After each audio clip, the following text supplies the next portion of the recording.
What a play after play after play. And he's got a lot of room to run. And she is taking over. Jones, that's the greatest conference in the country is showing out tonight, gentlemen.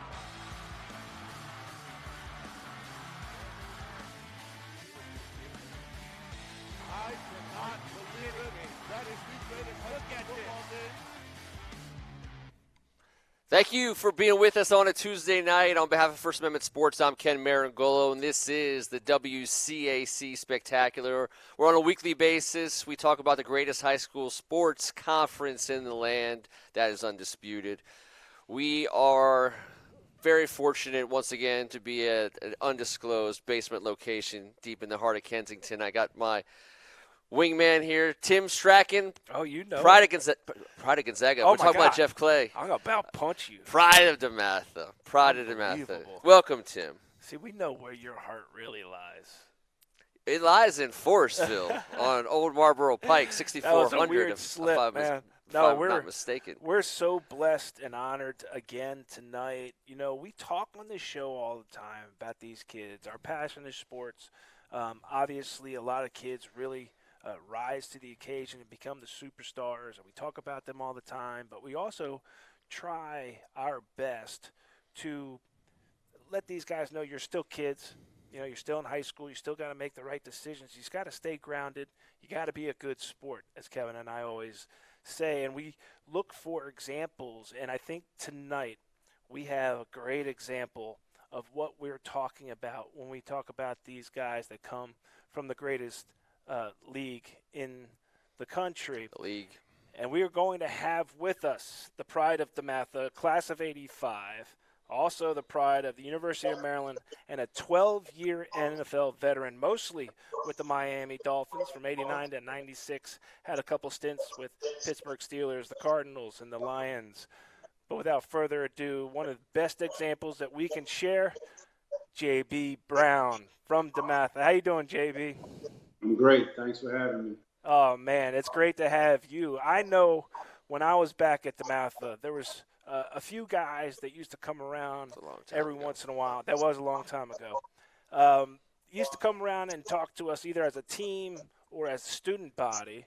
And you were one that I remember, Tony Page. And talk about slip of the tongue.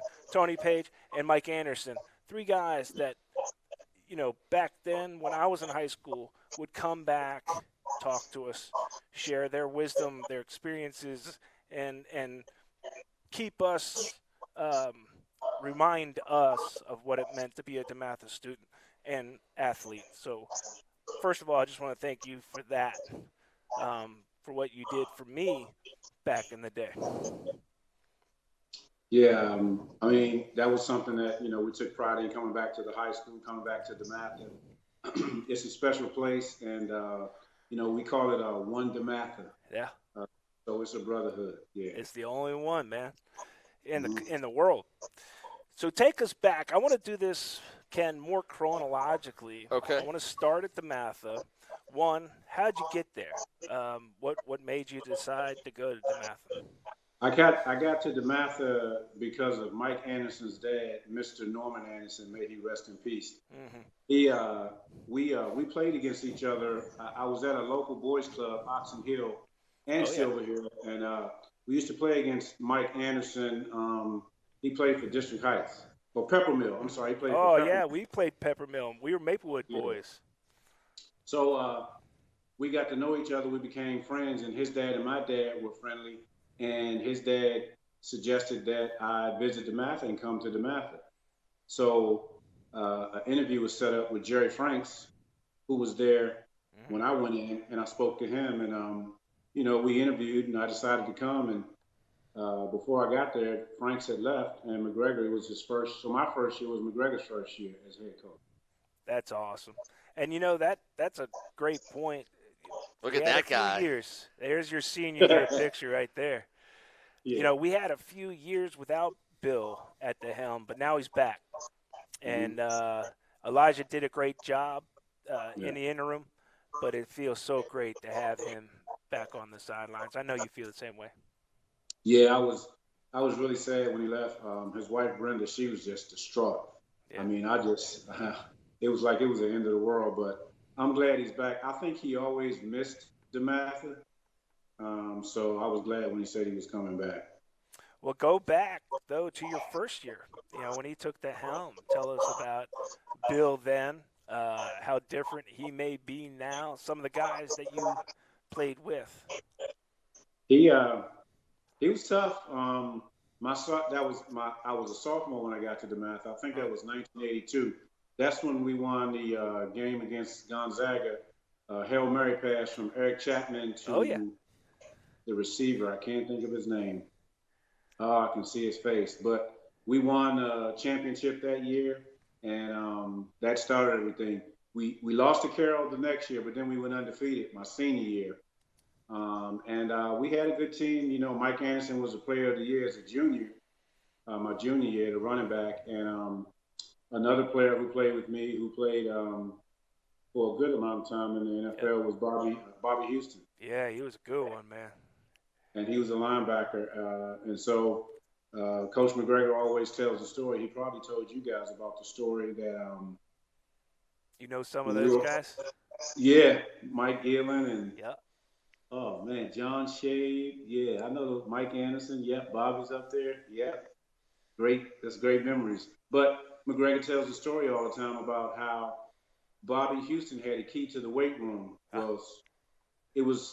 It didn't look like a weight room. It looked more like a closet or something. It was. Yeah, it was rough. But he and I would lift weights, and I would stay late, and he would stay late because he lived right there in Hyattsville. So we'd be there till nighttime, and I wouldn't get home because I lived in Fort Washington. I wouldn't get home till probably 8 o'clock at night. That's after being there all day. Me and him it was something about we were competitive in the weight room, and he always tells that story. And Bobby had a key. So he Bobby told was me there. that. He told me that story on Thursday.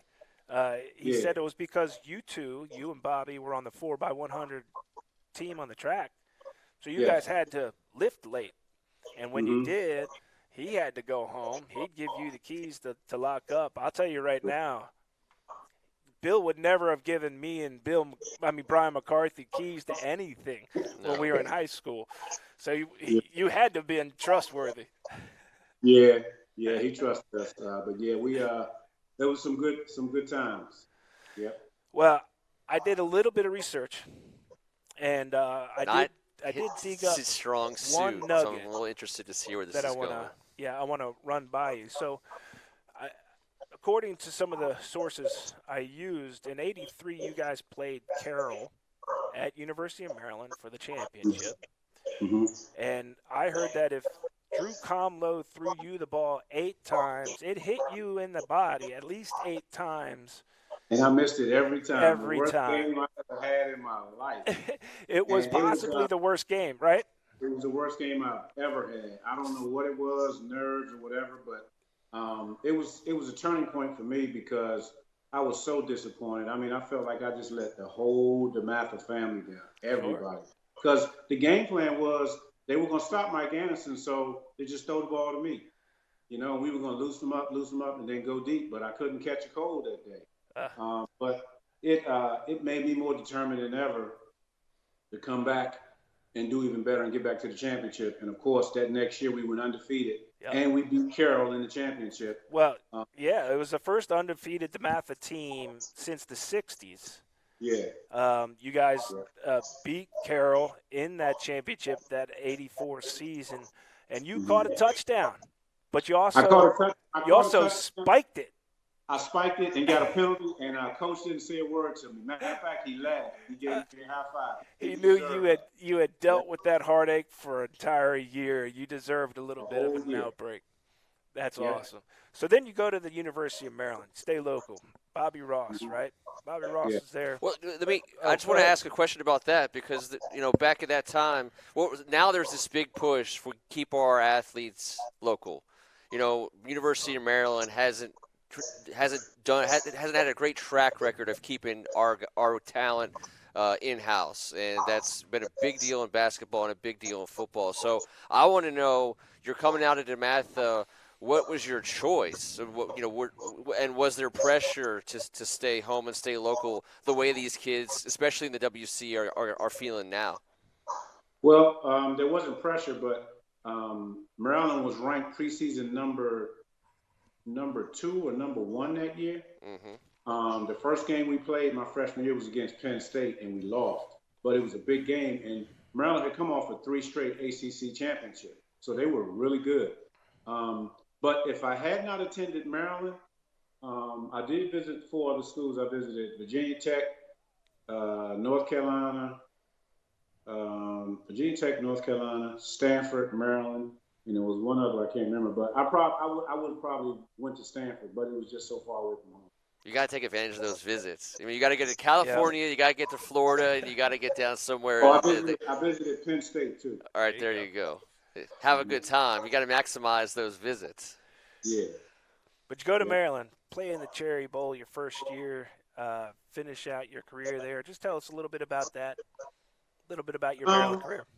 Like I said, going there, I was really excited about the prospects of, what was going to happen, and we were 9-3 my freshman year, and I'm like, okay, we're going to build off of that, and then the thing with Len Bias happened, and Coach Ross left, and then the thing about it though, at the Maryland teams I was on, we didn't have the best records, but we had some really good athletes. We had probably 10, 15 guys that played at the next level. And so, as far as wins and losses, it was disappointing. But at the same time, I had a tough coach back then, a tough position coach, and he prepared me for the next level. I didn't like it when I was going through it, but he prepared me for the next level. Well, here's where I'm really drilling down to. We talked about the fact Bill McGregor trusted you as a high school student with the keys to the locker room and to the weight room. You go to Maryland. You guys don't have the best success there, but as you said, you had some individuals really rise to the top. And you go on to get drafted in round 12. They once had 12 rounds in the NFL draft.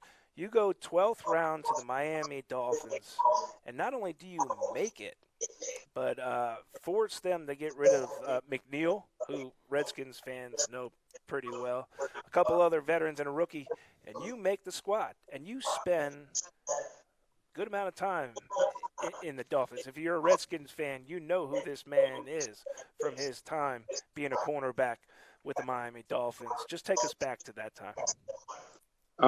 Like you said, I actually didn't get invited to the combine either.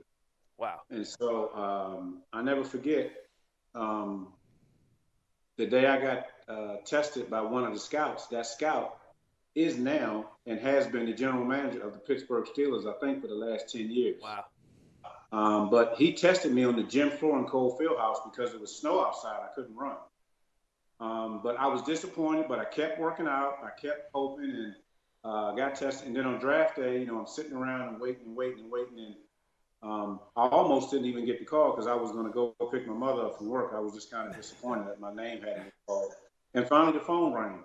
And Coach Mel Phillips got on the phone. He said, this is Mel Phillips for the Miami Dolphins. And I'm smiling. He said, well, we just drafted you. I said, okay. He said, I'll put you on the phone and I'll see you in a couple of weeks. And that was that. And when I went down there, I said, look, I just got to give this my best shot. And if I didn't make it, I figured I'd just go back to school and get my master's degree and do something else. But I just gave it everything I had. And, I actually had to learn how to play the cornerback position all over again when I got there. Because when I was at Maryland, we didn't backpedal.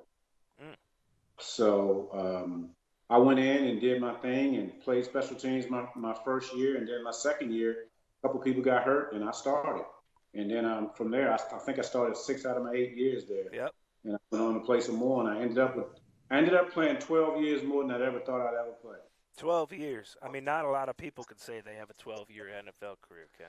Well, I want to ask him about playing corner in that era. I mean, you could actually use your hands. You could actually be physical with wide receivers, and they didn't take that away from you. So I want to ask you about that. I mean, I know you say you worked on some technique that you didn't use at the college level, but back in those days, cornerback could play with his hands, and it was a big part of being a cover guy. So maybe just talk a little bit about that experience versus what you see on TV now. Yeah, back then you could beat the receivers up a little bit at the line. We call it bump and run. You definitely could get away with a lot more than you do now. But even now, and something else I noticed, there were some guys who didn't really have any technique, but they were such great athletes that they didn't really need it. So they could experiment and do all kinds of things. I was a good athlete, but I wasn't a great athlete. And what I mean by great athletes are people like Darrell Green, Rod Woodson, and Deion Sanders, who I played against and watched. But now, a lot of guys, they don't seem to have the greatest technique, and then they can't touch the receivers, and the league has moved towards wanting to score more points. So it's really hard on defenders now. Well, you did a pretty good job. 450 tackles, 16 interceptions, 5 forced fumbles in a career, man. Pretty awesome. That's amazing. Yeah, I mean, I did what I could do. I always wish I could have done more, and I should have done more. But I was just blessed to be at that level and to play at that level. And if you'd have asked me when I was playing in high school or whatever, what I wanted to do, it wasn't I'm going to play in the NFL. So yeah. How about that guy? He was a tough one. We lost that game, but I just got an interception, and we were laying on the ground, and he said, "That's a great interception, man." Was that Montana? I said, no, that's no. Who did you get the interception from? Oh, that was Steve Young. Yeah. So I told him, I said, "Man, y'all beat us, and you scored 100 on me." We laughed about it, but yeah, he was. That was a nice one for me. And actually, Montana, the last recorded interception on him was myself. Wow. When he was at Kansas City that last year he played, they made it to the playoffs, and they played us there. And, I got an interception Well, on he him. threw a ton when he went to Kansas City, so it was sort of a gimme. Yeah. We got other guys. How about Brett Favre? Did you get one off him? I think I did. This when he was young. We were playing in Green Bay. Yeah, Brett. Brett was a hell of a competitor, man. I mean, I played with some great guys. One of the best. The people ask me who was the very best athlete I've ever seen in my life, personally, and it would have had to have been Bo Jackson, and I played against him. Did you got my vote? Did you bring him down, JB? I brought him down, but I got up. I had a concussion. I had to leave the game, but I got him down. Listen, man, you are the epitome, as I had started out with, of a guy that you even admit you didn't have the most talent out of everybody, but you're the epitome of the guy that we like to talk about on the show from the league who works extremely hard and made what he did.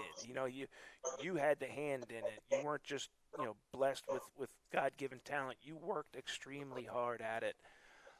To get where you are. What do you tell kids today that might be listening who are playing in this league, be it for DeMatha, Gonzaga, Good Counsel, St. John's, whoever it might be? Well, I've talked to kids in the past a lot, and I've told them, look, I would say don't make it your aim, but it can be a goal. Mm-hmm. And if you fall short, then make sure you have something else to fall back on. But yeah, I just strive to, try to work as hard as I possibly could, because once I got there, I said, now I have to stay here. That's the thing. Some guys get there and they can't stay. Right. And you definitely have to have athletic talent. You have to be a student of the game, and you have to be good. You have to be a good teammate. And so many guys are about self-preservation and putting themselves out there so they can get the marketing dollars and all of that. And that didn't come into play. I just wanted to play. I want to ask you about logos, since we also do a Redskins, Washington football team, whatever you want to call them at this point in time. Right now, the Washington football team, we do a show starting about 15, 20 minutes, and a name change is a big deal. So, but I love the logos that you wore. Now, I've never been a Miami Dolphins fan, but I always thought that was a cool logo on the side of the helmet. The Detroit is classic. I want to know, you have a most requested JB Brown jersey amongst your friends and relatives that you wore? I think we had one. It was one year I played there was an anniversary year. I want to say it was 100 and was it? I can't remember the particular anniversary year, but I do have that jersey that people have asked about. Yeah. Um, For Detroit or yeah, Miami? For Detroit, right? for Miami. For Miami. Okay. Mhm. Yeah. Yeah. Well, their name won't be getting. They won't be forced to change their name anytime soon. So No. that'll Unless be Peter calls. yeah. That's Peter calls. Do They already you guys have any ideas on names for the I Washington like the football? Washington football team. or club. I'd rather go football Club's club, fine too. but yeah, it's None of fine. these dumb animal mascot stuff. If they were going to do something, I would want them to be pig skins. We can still call them skins. We can have a Yeah. hog as Yeah. the logo, but I don't know. I'll take Red Tails or Renegades. I like those. I got no problem with those. But Yeah. I want to also make sure we let folks watching know that they did make an announcement. I know that Steve Colantoni has been making the rounds on TV today. WCAC fall sports season has been postponed. I believe it's February. I believe the earliest they're going to let kids get on the field is January something. Yeah.